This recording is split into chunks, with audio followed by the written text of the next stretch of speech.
Let's have a look at word example 2 now, and this is going to be a tick active approach only. So I'll read through it. A cricket ball is thrown by a fielder. It leaves his hand at a height of 2 meters above the ground, and the wicket keeper takes the ball 60 meters away, again at a height of 2 meters.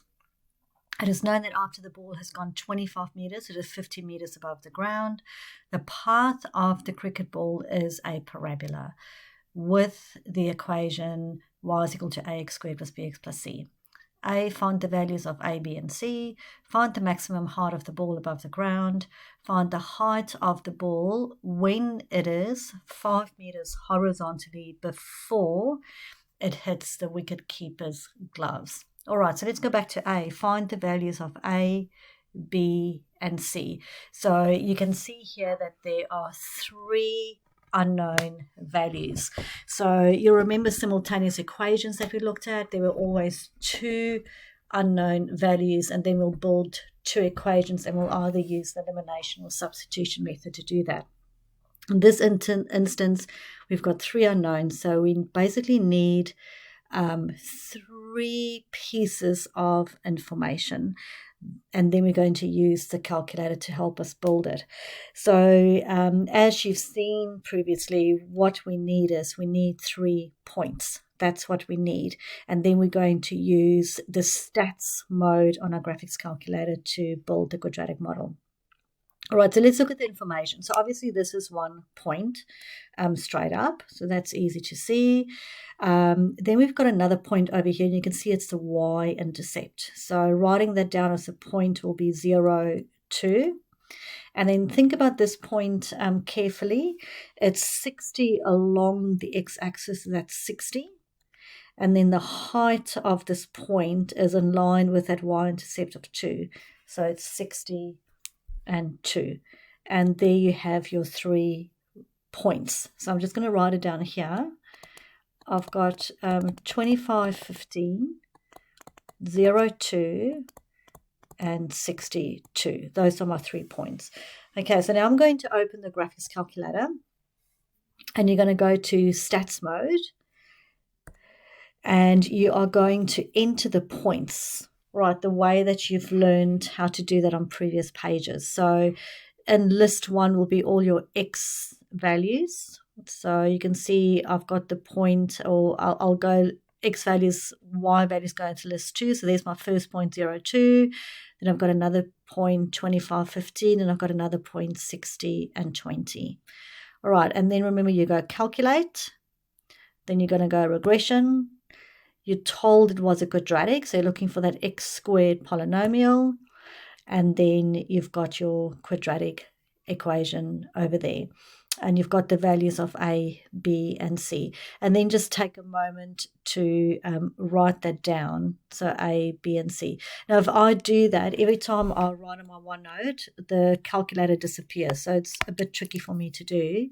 But you've got A, and you've got B, and you've got C from your graphics calculator. So just write that down. Okay, then we're going to move on to, and then even if you want to, I would like you actually just to put it into our quadratic equation. So take a moment now and substitute those values into it. And there's your quadratic model for that models that path of the cricket ball. So as I'm doing this, I'm reminded about your PSMT coming up. So this probably is a really important lesson. So please make sure if you don't understand this, please come to tutorials. We would love to help you. Right, so we're moving on to the next question now, which is find the maximum height of the ball above the ground. Maximum height. So again, you think, okay, maximum.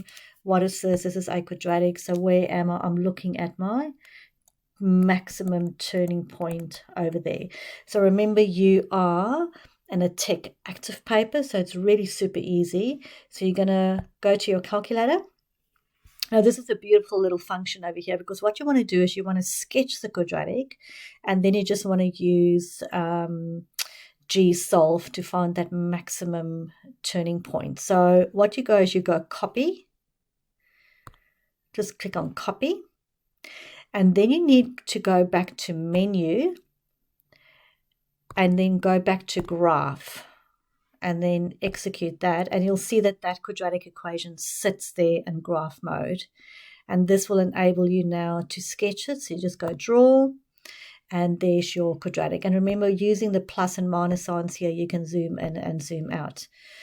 Okay, then you just go, then you remember you want the maximum height. So G-solve, I'm interested in that maximum point. And again, the calculator gives that to you. So the maximum height is what, 15.37, rounded to 1 decimal place. All right, so what do I write down? So the first thing that you do is you do a quick sketch of your graph. Let's see what it looks like again. So it passes just slightly off the origin. So just something like that. All right, so there's my parabola. Just tidy it up. All right, remember to label X and Y and show your maximum turning point over there. And I think it was 30. So write that in 30 and 15. Keep on forgetting. 15.37. All right, and we'll go G-solve, graphics calculator, and we went G-solve, and we went max.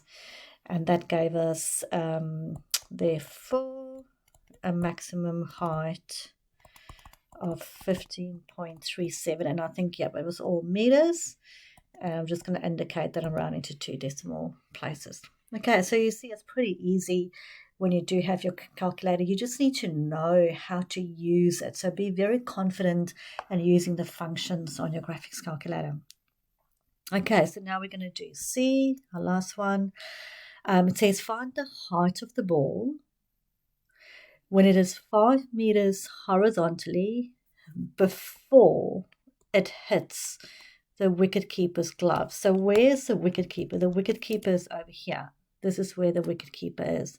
So it wants the height, all right, 5 meters out from hitting the wicketkeeper's glove. So 5 meters before means it would have traveled a horizontal distance of 55 meters. And then it wants to know, hey, what is the height of the ball over here? Again, super easy on your calculator. I'm going to show you how to do this now. So just to make sure you understand what it is, your X value is 55 and you're interested in the Y value, the height of the ball. So let's go back to the graphics calculator. So you're going to go G-solve again. And then you're going to arrow to the right. So click F6.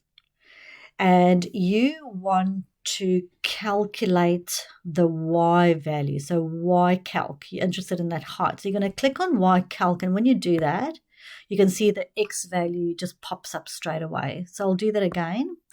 So you go draw, you go G-solve, arrow to the right.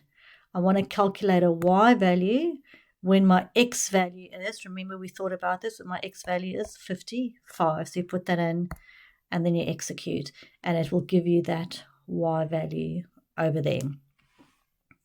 All right, so the height is 6.09 if we stick to our 2 decimal places. So again, it's probably not necessary, but I'll just do that anyway. There's your graph. We're interested in this point over here, 55 meters, and it was 6.09. We'll go 2 decimals out. All right, so I'll just clearly write that down. Therefore, height of ball equals 6.09 meters, 2 decimal places. And I'm sure you can see now what a very, very powerful tool your graphics calculator is. So enjoy using it and just make sure you learn it as well at the same time. So learn all the functionalities and be confident in what you're doing. And now do all of those homework questions, please, at the bottom of the page. And remember, fully worked solutions on the next page.